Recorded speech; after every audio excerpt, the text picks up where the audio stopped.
अध्यक्ष महोदय, दिल्ली में आम आदमी की छोटी छोटी बीमारियों के लिए बड़े अस्पतालों के चक्कर ना काटने पड़े आम आदमी को, इसके लिए हमारी सरकार ने मोहल्ला क्लिनिक की एक नई अवधारणा शुरू की थी। आज दिल्ली के अलग अलग मोहल्लों में लोग अपने आसपास वॉकिंग डिस्टेंस पे अपनी छोटी छोटी बीमारियों के लिए उन चिकित्सा सुविधाओं का लाभ ले रहे हैं जिसके लिए उन्हें या तो पहले लंबी लाइन में लगना पड़ता था या जेब से मोटे पैसे खर्च करके किसी प्राइवेट डॉक्टर के सामने खड़ा होना पड़ता था। आज इस सदन में मैं एक और इसी दिशा में, इसी परिकल्पना पर आधारित एक नया क्रांतिकारी अनाउंसमेंट करने जा रहा हूं कि अगले साल से दिल्ली में महिलाओं के लिए विशेष महिला मोहल्ला क्लिनिक शुरू किए जाएंगे।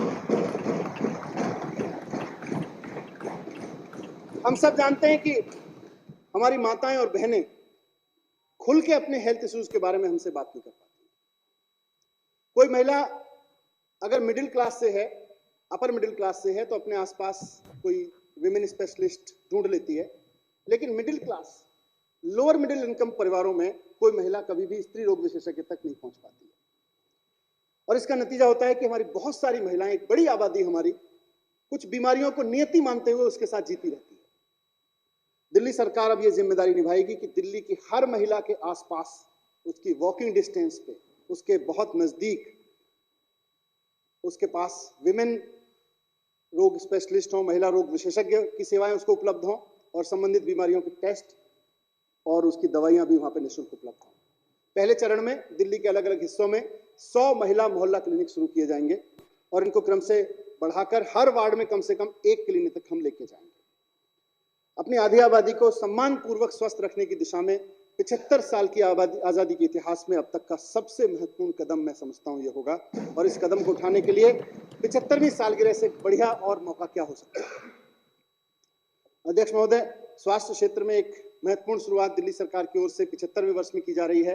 वो है दिल्ली के हर नागरिक को हेल्थ कार्ड जारी किया जाएगा और इसके साथ ही दिल्ली में online health information management system HIMS स्थापित किया जाएगा। इसमें दिल्ली के नागरिकों की बीमारी का, उनके इलाज का, उनकी टेस्ट रिपोर्ट का, उनकी दी गई दवाइयों का पूरा डेटाबेस इस HIMS में होगा और आदमी को एक हेल्थ कार्ड बना के दे दिया जाएगा। उसको जब भी अपने इलाज के लिए कहीं अस्पताल में जाना पड़े तो वो पुराने टेस्ट, पुराने रिकॉर्ड, पुराने वो बस्ते लेके जाने की जरूरत नहीं है। वो केवल अपना कार्ड लेके जा सकता है और पूरा का पूरा डेटा ऑनलाइन डॉक्टर के पास में उपलब्ध होगा। ये सारी सूचनाएं वहां पे डेटाबेस में उपलब्ध होंगी। पहले चरण में इस योजना को दिल्ली के सारे सरकारी अस्पतालों में, पॉलीक्लिनिक, मोहल्ला क्लिनिक इत्यादि में लागू करेंगे, HIMS से जोड़ेंगे और इसको जियो टैगिंग के जरिए रोगियों की पहचान और ट्रैकिंग में भी मदद मिलेगी। और इसका एक फायदा यह भी होगा कि जो परिवारों की आनुवंशिक बीमारियां हैं उसका रिकॉर्ड भी फिर हर डॉक्टर के पास में अपने पास आने वाले हर एक मरीज के बारे में पहले होगा, उसको उसके बारे में बेहतर डिसीजन लेने में सुविधा मिलेगी। दिल्ली में सड़क दुर्घटना का शिकार हुए नागरिकों को तुरंत और सुरक्षित इलाज के लिए मुख्यमंत्री जी ने एक योजना शुरू कराई थी, दिल्ली के फरिश्ते। इसके तहत अगर कोई भी व्यक्ति सड़क दुर्घटना में घायल को अस्पताल लेके जाता है तो उसको कानूनी कार्रवाई, पूछताछ नहीं होती, उसको 2000 रुपए इनाम में दिए जाते हैं और जिस व्यक्ति का एक्सीडेंट होता है उसका इलाज का खर्चा सरकार उठाती है। ये योजना बेहद सफल रही है और इसकी वजह से 10,600 नागरिकों की जान अभी तक बचाई जा चुकी है और इसकी खूब तारीफ हो रही है चारों तरफ। इस योजना को भी और जोर से।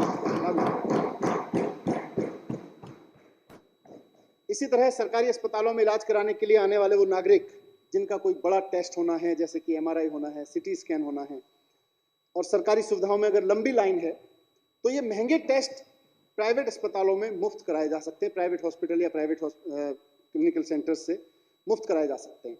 इसी तरह दिल्ली के सरकारी अस्पतालों में इलाज कराने आए किसी व्यक्ति का अगर ऑपरेशन होना है और सरकारी सिस्टम में मरीजों की ज्यादा संख्या होने के कारण ऑपरेशन की डेट उसको 1 महीने से ज्यादा के समय की मिल रही है, तो केजरीवाल मॉडल ऑफ गवर्नेंस के तहत उसके ऑपरेशन की व्यवस्था प्राइवेट अस्पताल में कराई जा सकती है और उसका पूरा खर्च दिल्ली सरकार उठाती है।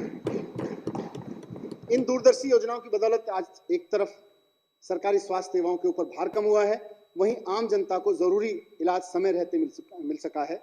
ये योजनाएं आगे भी अगले वित्त वर्ष में भी चालू रहेंगी। बेहतर स्वास्थ्य सेवा और बेहतर इलाज हर एक नागरिक का अधिकार है अध्यक्ष महोदय, और आजादी के 75वें वर्ष में अपनी स्वास्थ्य सेवाओं को इतना दुरुस्त किए जाने की जरूरत है ताकि हर एक नागरिक अपने परिवार को, अपने स्वास्थ्य को लेकर आश्वस्त रह सके।